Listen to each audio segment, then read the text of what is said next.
नमो सिद्धाणं नमो आयलीयाणं नमो वैद्यायाणं नमो लोये सर्वसापूर्णम्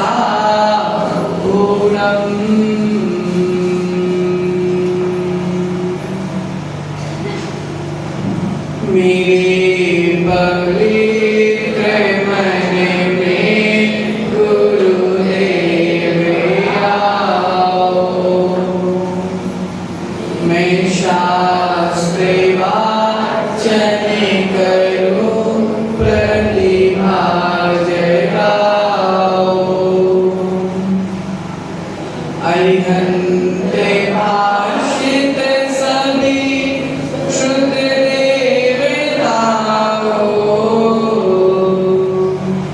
क्या बोलेना अब मुझे तुम ही बताओ। क्या बोलेना अब मुझे तुम ही बताओ। पंच परमेश्वरी भगवान की मूल नायक एक श्री कुंतनाथ भगवान की वर्तमान शासन नायक भगवान महावीर स्वामी की गुरु नाम गुरुदेव आचार्य भगवत विराग सागर के मुनि महाराज की परम पूजनीय वर्तमान पट्टाचार्य आचार्य भगवत विशुद्ध सागर के मुनि महाराज की परम पूजनीय दीक्षा प्रदाता आचार्य भगवत समाधि भक्ति महाकाव्य के रचयिता आचार्य भगवत विभव सागर जी महाराज की अहिंसामय विश्व जैन धर्म की उत्तम सत्य धर्म की 10 लक्षण महापर्व की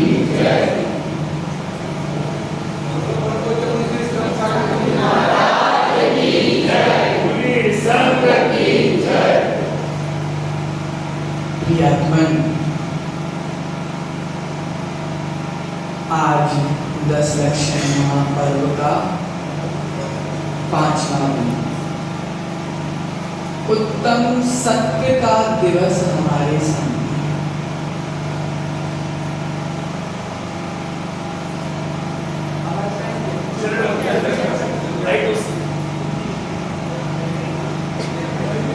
उत्तम सत्य का दिन हमारे सामने है तो सबसे पहला प्रश्न आता है कि सत्य क्या है और असत्य क्या है। सत्य का स्वरूप क्या है और असत्य का स्वरूप क्या है। तो आचार्यों ने उत्तर दिया कि जो सदा एक सा रहने वाला है, जो सदा एक सा रहने वाला है, जिसका कभी नाश नहीं हो सकता, वह सत्य है। और जो एक सा रहने वाला नहीं है, जो नाशवान है, वह असत्य है। अरिहंत नाम सत्य है, सिद्ध नाम सत्य है। प्रियात्मन, शरीर कितना भी जवान हो जाए, शरीर कितना भी बूढ़ा हो जाए, लेकिन आत्मा ना जवान होती है ना बूढ़ी होती है। शरीर का नाश होना निश्चित है, शरीर का राख होना निश्चित है। शरीर नाशवान है, इसलिए शरीर असत्य है। आत्मा नाशवान नहीं है, इसलिए आत्मा सत्य है। उत्तर मिल गया, सत्य क्या है। अर्थात नश्वरता का नाम असत्य है और शाश्वता का नाम सत्य है। यात्मन, जिनवाणी कह रही है कि हमें आलतू फालतू व्यक्तियों की बातों में नहीं आना, हमें आलतू फालतू व्यक्तियों की बातों पर विश्वास नहीं करना। हमें किसी भी व्यक्ति जो स्वयं राग रंग में डूबा हुआ है, जो स्वयं भोग विलास में डूबा हुआ है, जो स्वयं 5 पापों में डूबा हुआ है, ऐसे व्यक्तियों की बातों पर ना विश्वास करना है, ना ऐसे व्यक्तियों की बातों को सुनना है। तो भैया किसकी सुनना है फिर? तो जिनवाणी कह रही है हमें किसी आलतू फालतू व्यक्ति की नहीं सुनना, हमें तो मात्र हमारे गुरु और जिनवाणी की सुनना। अगर हम व्यक्तियों की बातों में जाएंगे तो निश्चित है कि हम भटक जाएंगे, क्योंकि जितने व्यक्ति उतनी बातें, जितने व्यक्ति उतनी बातें। इसलिए जिनवाणी व्यक्ति देख के बदलती नहीं है, जिनवाणी व्यक्ति देखकर बदलती नहीं है, लेकिन इंसान व्यक्ति को देखकर बदल जाता है। थोड़ी सी लालच में, कोर्ट कचहरी में देख लो, वकील को 2 देना था, 5 दे दिया, झूठ को भी सही साबित कर दिया। जिनवाणी कह रही है कि व्यक्ति लालच में बदल जाता है, लेकिन जिनवाणी तो जो है सो है। जिनवाणी बदलने वाली नहीं है, इसलिए व्यक्तियों की बातों में आने वाला भटक जाता है और जिनवाणी की बातों में आने वाला जीव सुलझ जाता है।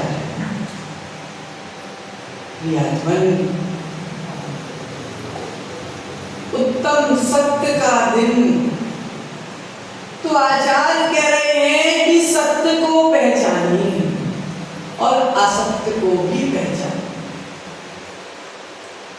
मात्र सत्य को पहचानोगे तो भी कल्याण होने वाला नहीं, और मात्र असत्य को पहचानोगे तो भी कल्याण होने वाला नहीं। तो भैया कैसे हो कल्याण?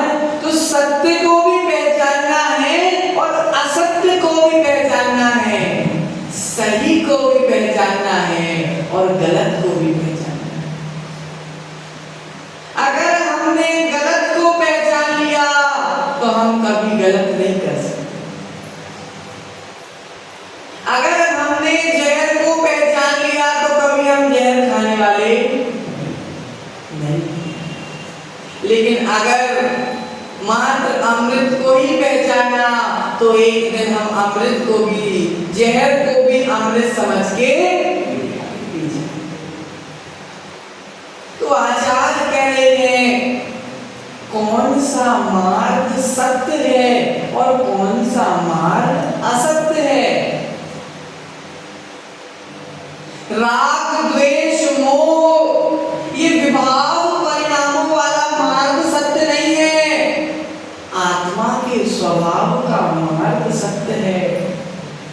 अर्थात जिनवाणी कह रही है कि हमको कौन से मार्ग में चलना है, इस विवेक का हमारे भीतर आ जाना उत्तम सत्य धर्म है।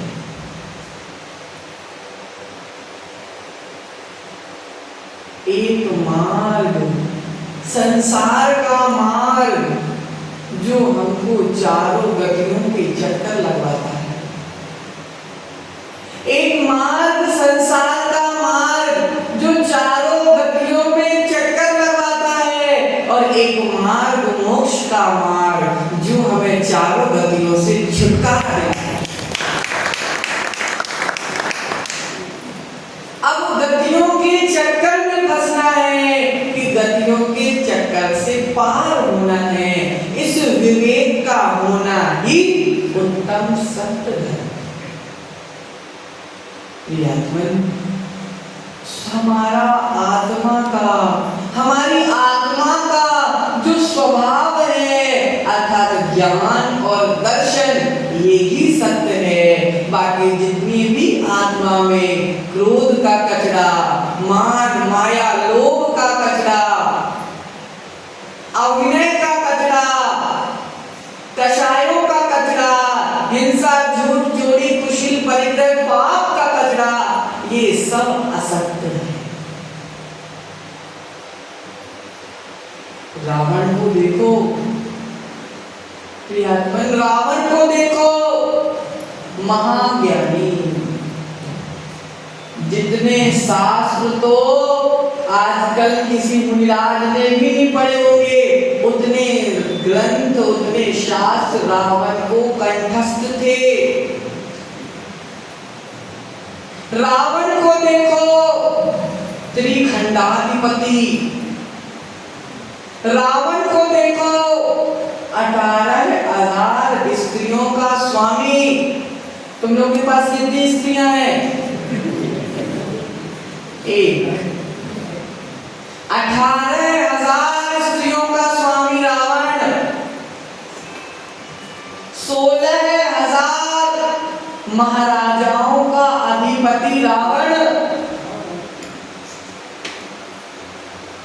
इतनी खूबियां थी रावण के अंदर, बेचारे ने एक छोटी सी गलती कर दी कि सीता का हरण कर लिया। सीता का हरण कर लिया। हरण करने के बाद भी अगर गलती को स्वीकार लेता तो बच जाता। गलती होने के बाद भी अगर गलती को स्वीकार कर लेता तो बच जाता, लेकिन भीतर बैठी कसाई ने सत्य को सत्य मानने नहीं दिया। भीतर की कसाई ने सत्य को सत्य मानने नहीं दिया। भीतर की कसाई ने असत्य को सत्य मानने दिया, और इसका ये परिणाम हुआ कि रावण स्वयं तो मारा गया, लेकिन साथ में सारे सोने की लंका भी राख हो गई। 18,000 रानियां विधवा हो गई। मात्र छोटी सी गलती कि सत्य को सत्य नहीं माना, असत्य को सत्य माना।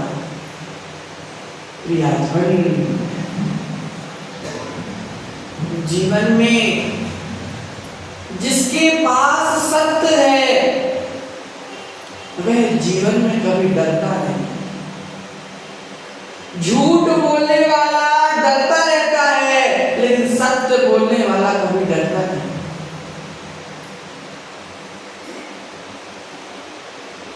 जीवन में अगर हमारी सत्यता होगी तभी हमारे जीवन में हमारा सम्मान होगा। सत्य बोलने वाले व्यक्तियों का सभी सम्मान करते हैं, और झूठ बोलने वाले व्यक्ति को कोई देखना भी पसंद नहीं करता। झूठ बोलने वाले व्यक्ति को शुरू में तो इतना सम्मान मिलता है, लेकिन जैसे ही उसकी सच्चाई और पोल खुलती है तो पोल खुलने के बाद पूरी ढोल बज जाती है। आचार्य कह रहे हैं, आचार्य कह रहे हैं विपुल भैया, सत्य बोलने वाला परेशान तो हो सकता है। सत्य बोलने वाला व्यक्ति परेशान तो हो सकता है, लेकिन सत्य बोलने वाला व्यक्ति पराजित नहीं होता।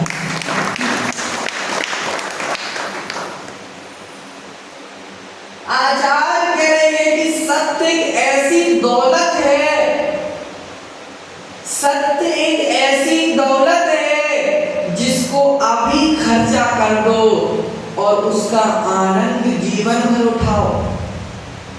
क्या कह रहे हैं? सत्य एक ऐसी दौलत है जिसको अभी थोड़ा खर्चा कर दो और बाद में जीवन भर आनंद उठाओ।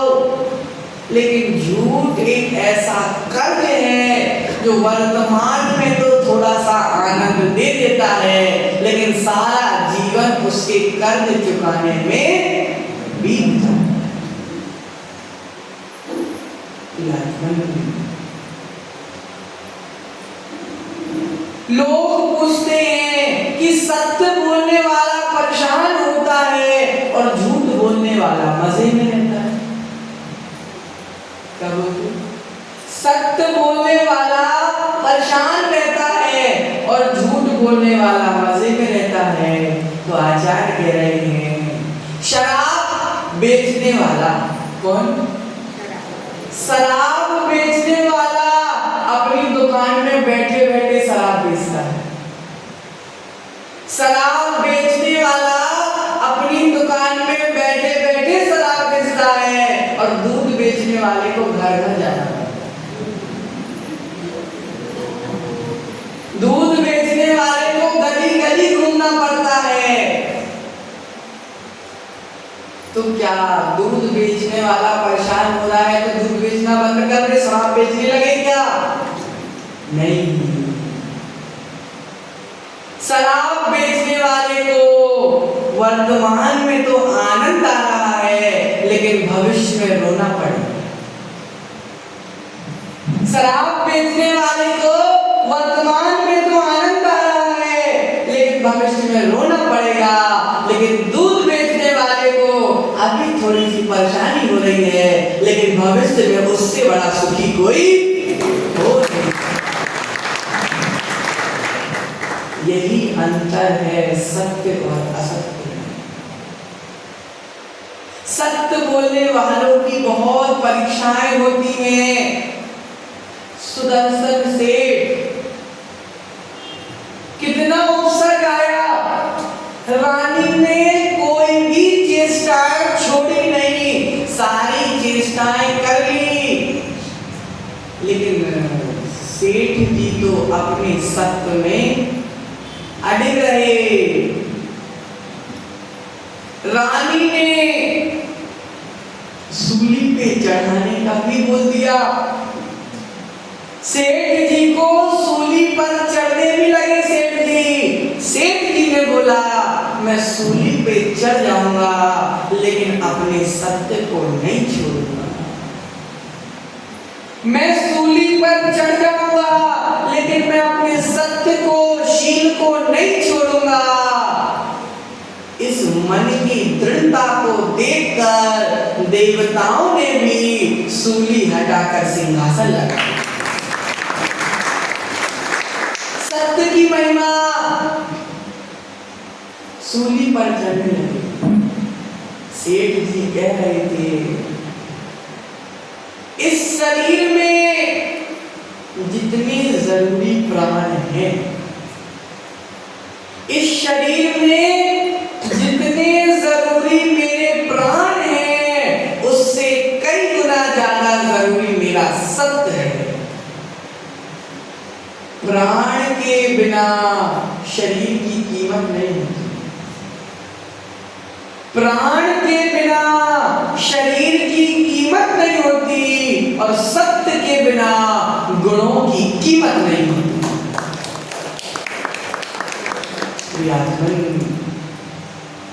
आचार्य कह रहे हैं जिसका सत्य डगमगा गया, क्या कह रहे हैं? जिसका सत्य डगमगा गया उसकी सत्ता भी डगमगा जाती है। सत्य के डगमगाने से सारी सत्ता भी डगमगा जाती है और सत्य के अचल होने से सारी सत्ता भी अचल हो जाती है।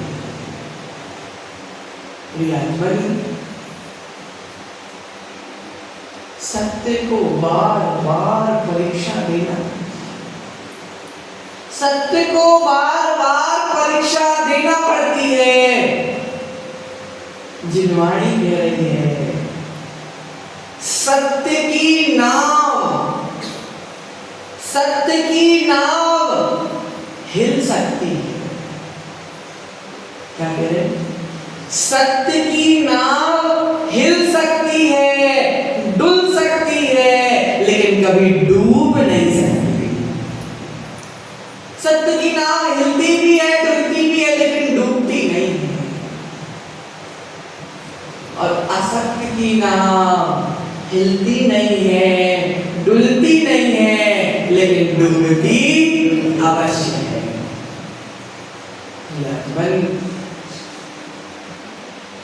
जीवन में गुस्सा आती है तो अक्ल का नाश हो जाता है। जीवन में गुस्सा आती है तो अक्ल का नाश हो जाता है। जीवन में अहंकार आता है तो मन का नाश हो जाता है। गुस्सा आई तो अक्ल का नाश, अहंकार आया तो मन का नाश, चिंता आ गई तो आयु का नाश। चिंता आ गई तो आयु का नाश। और जीवन में अगर विराट भैया रिश्वत आ गई, जीवन में अगर रिश्वत आ गई तो इंसान का नाश। और अगर जीवन में लालच आ गई तो ईमानदारी का नाश। बहुत बड़ी बात कह रहे आचार्य। गुस्सा आ गई तो अक्ल का नाश, अहंकार आ गया तो मन का नाश, चिंता आ गई तो आयु का नाश, रिश्वत आ गई तो इंसान का नाश, लालच आ गई तो ईमानदारी का नाश। लेकिन अगर जीवन में झूठ आ गया तो सारे गुणों का नाश हो जाता है। जितने भी गुण हैं जीवन में, केवल एक अवगुण झूठ अगर तुम्हारे जीवन में आ गया तो सारे गुणों का नाश हो जाता है। शरीर में प्राणों का मूल होता है, जीवन में सत्य का मूल होता है। आचार्य कह रहे हैं असत्य बोल के जो भी तुम कुछ पा रहे हो वह पाना नहीं, खोना है। क्या कह रहे दादी?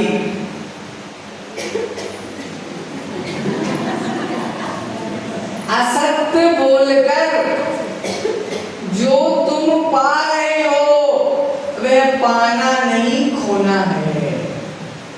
और सत्य बोलकर जो तुम खो रहे हो वह खोना नहीं, पाना है। सत्य को स्वीकार करने के लिए, सत्य को स्वीकार करने के लिए भाभी पुण्य चाहिए, पुण्य। सत्य को स्वीकार करने के लिए भी पुण्य चाहिए। पुण्य क्षीण व्यक्ति कभी सत्य को स्वीकार नहीं कर सकता, वह हमेशा झूठ को ही स्वीकार करेगा।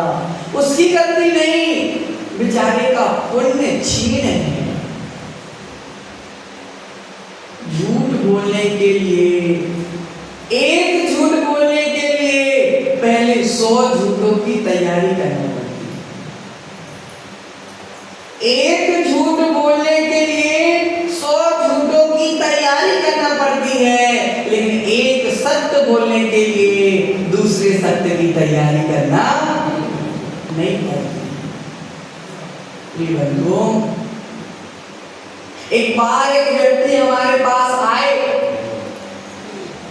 उन्होंने बोला कि महाराज हम रोज मंदिर जाने लगे, हम रोज अभिषेक करने लगे, हम रोज गुरुओं के दर्शन करने जाने लगे, हमने रात्रि भोजन बंद कर दिया, हमने कांदा लहसुन आलू खाना बंद कर दिया, झूठ बोलना बंद कर दिया, सत्य बोलने लगे, सब कुछ करने लगे हमने बोला बहुत बढ़िया बात, तुम्हारे अंदर तो बहुत सारी क्वालिटी आ गई। अब तुम एक आध अपनी बुराई बता दो, तुम्हारे अंदर बुराई क्या है? महाराज जी मात्र एक बुराई है, मैं झूठ बहुत बोलता हूं। क्या बुराई? महाराज हम झूठ बस बहुत बोलते हैं, बाकी तो सब अच्छा है। पूरे गुण मिल गए पानी में, पूरा अभिषेक मिल गया पानी में, मात्र झूठ बोलते। प्रियात्मन, जीवन में सत्य होता है तो निडर होकर कहीं भी चले जाओ, मैं सत्य बोलता हूँ, मुझको कौन रोकने वाला है। प्रियात्मन, आचार्य भगवंत कह रहे हैं ऐसा सत्य भी असत्य है जिसके माध्यम से धर्म और धर्मात्माओं पर उंगली उठ जाए। ऐसा सत्य भी असत्य है जिससे बनी बनाई शांति भी नष्ट हो जाए। अगर हमारे गुरु के कर्मों के माध्यम से कुछ परेशानी आ गई, कुछ छोटी सी बुराई आ गई, और अगर हमने सत्य के नाम पर माइक में बोल दिया तो आचार्य कह रहे हैं ऐसा सत्य भी असत्य है जिससे दूसरे हमारे गुरुओं पर उंगली उठा सकते हैं। घर में पति का स्वभाव कैसा है, पत्नी का स्वभाव कैसा है, घर में पति पत्नी के बीच में कितनी मुठभेड़ होती है, अगर ये बातें घर की बातें अगर घर में ही रखी जाएं तो ही शांति बनी रह सकती है। और अगर पति पत्नी की बुराई और अगर पत्नी पति की बुराई चार लोगों के सामने करने लगे, सही है, सही बात बताए, लेकिन उसके कारण घर की शांति नष्ट हो जाती है, तो ऐसा सत्य भी असत्य है जिससे शांति भंग हो जाए। प्रियात्मन, सत्य धर्म हमारे जीवन में आए, सत्य धर्म हमारे जीवन को ऊंचाइयों पे पहुंचाता है और असत्य धर्म हमारे जीवन को नीचे की ओर लेके जाता है। एक बार एक व्यक्ति रोड में गिर गया, गिरने के बाद पीछे से किसी गाड़ी वाले ने मार दिया था तो गिर गया। गिरने के बाद थोड़ा सा यहाँ पे छिल गया, बस थोड़ा सा छिला, कुछ नहीं हुआ। उसने सोचा कि देखो लग तो गई है, मारने वाला दूसरा, तो अब ऐसा बहाना किया जाए कि सरकार से मुआवजा मिल जाए। तो उसने बोला, उसने बांध ली पट्टी पूरे, बिल्कुल टूट गया, हिला भी नहीं पा रहा। तो जब कचहरी में पहुंचे तो भैया जज साहब ने बोला कि कैसे हुआ तुम्हारा एक्सीडेंट, क्या चोट लगी।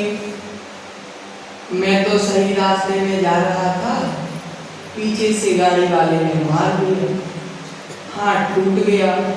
घर में महाराज छोटे छोटे बच्चे हैं, दुकान बंद है, कैसे खिलाऊं कैसे पिलाऊं, हाथ इतना दर्द है कि मैं हाथ को हिला भी नहीं पा रहा। हाथ में इतनी तकलीफ है कि कोई छूता भी है तो दर्द होता है। जज साहब कुछ मदद कर, जज साहब कुछ मदद कर दो। जज साहब से बार बार बोल रहा हूँ, बहुत तकलीफ है, बहुत तकलीफ है। जज साहब को थोड़ा बहुत समझ में आया। जज साहब ने बोला, हाँ भैया तुम्हारी तकलीफ हम समझ सकते हैं, हम मुआवजा तुमको देंगे। पहले तुम ये बताओ कि तुम पहले हाथ कितना ऊंचा उठा लेते थे। तो जज साहब कितना ऊंचा उठा लेते, कितना ऊपर उठा लेते थे, कितना ऊपर उठा लेते। अब दर्द नहीं हो रहा, बहुत दर्द है। हंस गया। जितने सम्मान से उसको कोर्ट में लाया गया था उतने ही लात मार के कोर्ट से भगाया। झूठ को कितना भी छुपा लेना, झूठ को कितना भी छुपा लेना, झूठ कभी छुपने वाला नहीं है। जमीन में मिट्टी खोद के बीज लगा देना, किसी के सामने मत लगाना। बीज सबसे छुप के जमीन में लगा देना, लेकिन जब वाणी पढ़कर पेड़ उगेगा तो पेड़ किसी से छुपाया, झूठ बोलकर सब छुपा लेना लेकिन कर्मों